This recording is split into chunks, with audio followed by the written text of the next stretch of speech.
Our computer is picking up a strange signal. Here, sir, you better take a look at it.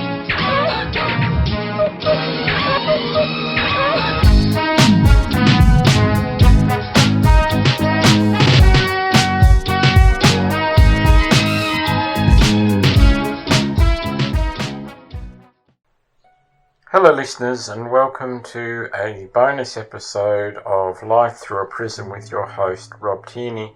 And today, being Valentine's Day, where flowers and chocolate and I love you are all over the TV and catalogues, as a single gay disabled man, Valentine's Day is the second hardest time of the year for me, along Christmas and New Year.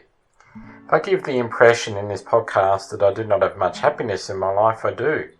I have friends who care and love me, but when it comes to these things that culture and society put a heavy emphasis on, I can have a conversation with you, dear listeners. In an article from the University of Wollongong, dated August 17, 2022, it says that 1 in 4 Australians are lonely, and in any minority group, be it LGBTQIA+, disabled, etc., there are layers upon which loneliness can be magnified. One thing I found interesting is that in the UK they have a minister for loneliness. One thing that when I was in the church I was told that if you decide to be gay you'll grow old and die alone. So I wanted to find out what the internet suggests someone in my situation, what suggestions could be offered to be a little easier. When you're told you're no good or worthless, I know that reading an article is not going to be a magic pill for a lot of us. It takes a lifetime to understand and unlearn what we've been told.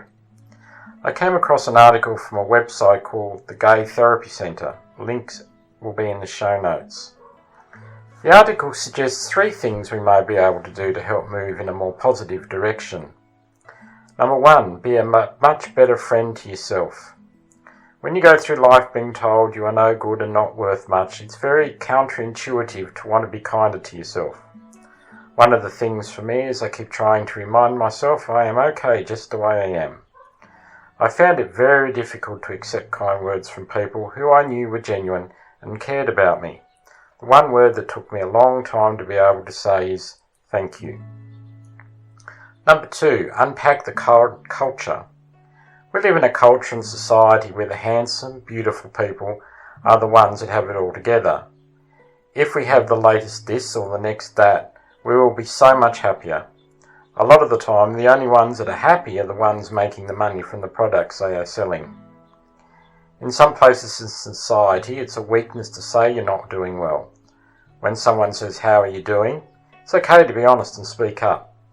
Find people who you can trust and feel safe in saying how you feel. A lot of the time, we don't want people to fix a problem. We just want to be listened to and know we're okay. Number 3, time plus vulnerability equals love plus friendship. Give it time, but also take many risks in revealing slightly vulnerable things. No vulnerability equals no love. When I read this, it really makes sense, don't you think? When we look at things and wonder how we can make progress or feel a bit better about ourselves, it does get overwhelming. Breaking it down into small bits helps. In a book I read once, a character said, "You can only eat an elephant one bite at a time."